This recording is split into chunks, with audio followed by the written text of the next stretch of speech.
Hello दोस्तों, आपका स्वागत है आपके अपने चैनल चार्ट एंड ट्रेड में।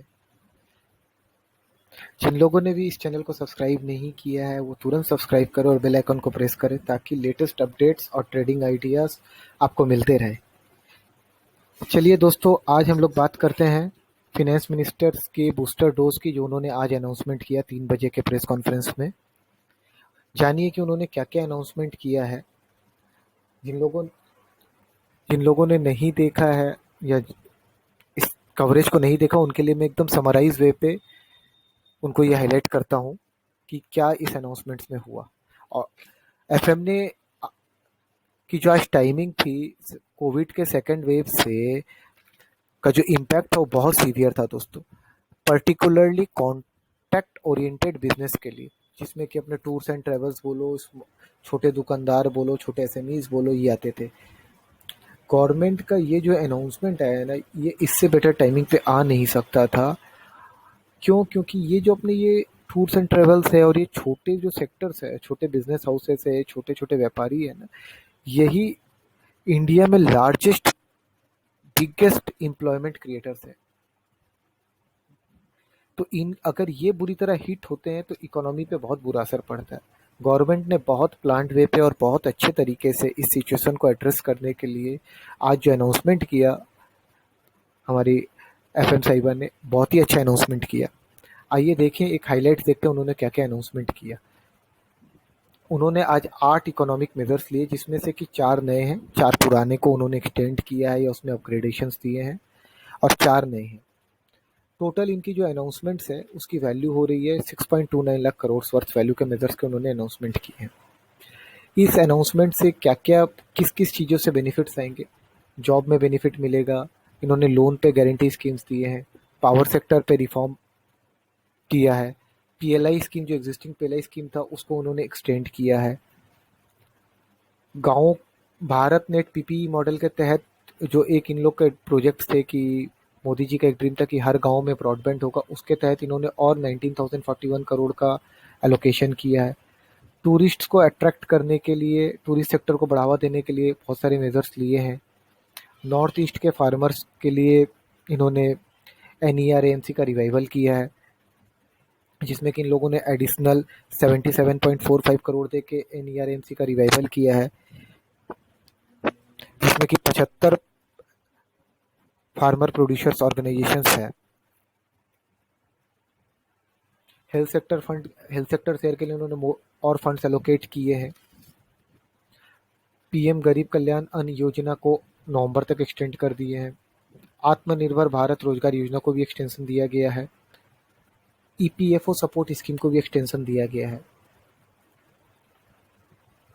कोविड हिट सेक्टर्स के लिए 1.1 लाख करोड़ का इन्होंने गारंटी स्कीम्स लॉन्च किया है, जिसमें से कि 50,000 करोड़ हेल्थ केयर सेक्टर के लिए है।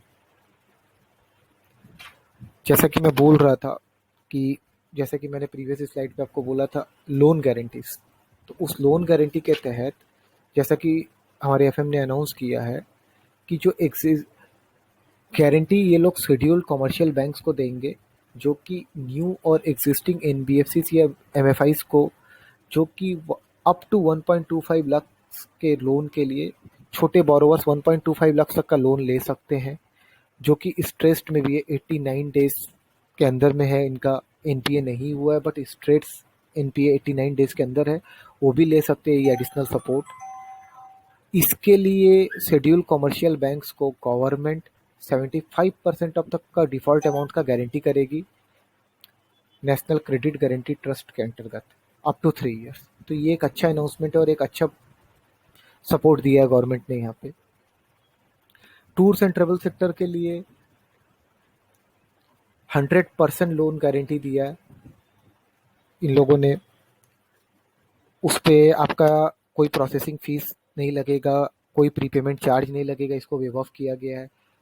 10 लाख का लिमिट इन्होंने कैप किया टीटीएस के लिए, और 1 लाख का लिमिट कैप किया टूरिस्ट गाइड्स के लिए, जो लोग की लाइसेंस्ड है एट रीजनल और स्टेट लेवल। इससे 10,700 रीजनल या रीजनल लेवल टूरिस्ट गाइड्स को फायदा मिलेगा। और टूरिस्ट सेक्टर को बूस्ट देने के लिए first 5 lakh tourist visa government ने फ्री किया है, जिसमें कि गवर्नमेंट को अप्रॉक्स अनुमानन 100 करोड़ रुपए का गवर्नमेंट को फीस वेव ऑफ करना पड़ेगा। आत्मनिर्भर भारत रोजगार योजना का एक्सटेंशन है जो कि मैंने बोल दिया। एडिशनल सब्सिडी 14,775 करोड़ का एडिशनल सब्सिडी डैप और पी एंड के फर्टिलाइजर सेक्टर्स के लिए किया है। जैसे मैंने बोला, पीएम गरीब कल्याण अन्न योजना को नवंबर तक एक्सटेंड किया गया है। हेल्थ सेक्टर में ICU beds, oxygen supply increase करने के लिए 23,220 करोड़ के फंड को भी एलोकेट किया गया है। एक्सपोर्ट इंश्योरेंस कवर को बूस्ट करने के लिए 88,000 करोड़ का इन्फ्यूजन गवर्नमेंट ने प्लान किया है। पावर सेक्टर में रिफॉर्म के लिए 3.3 लाख करोड़ का गवर्नमेंट ने इन्फ्यूजन किया है, जिसमें कि जो reform based resulting distribution scheme है उसके तहत ये 3.3 लाख करोड़ का स्कीम डिसाइड किया गया है। 25 करोड़ स्मार्ट मीटर्स बनेंगे, 10,000 feeders, 4 lakh LT overhead line का भी प्लान किया गया है। एक्सपोर्ट प्रोजेक्ट्स को बूस्ट करने के लिए 33,000 करोड़ का एलोकेशन किया गया है।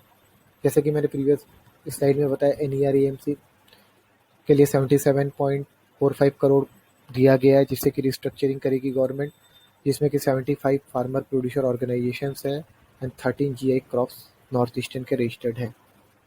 तो दोस्तों, मैंने ये कि समराइज करने का कोशिश किया कि जो जो एफएम साहिबा ने अनाउंस किया इस छोटे टूर्स एंड ट्रैवल सेक्टर्स और कॉन्टैक्ट ओरिएंटेड सेक्टर्स के लिए, आशा करता हूँ कि मैं आपको थोड़ा समरी में अच्छे से समझा पाया हूँगा। अगर आपको ये वीडियो पसंद आया हो तो लाइक करिए, शेयर करिए। थैंक यू दोस्तों।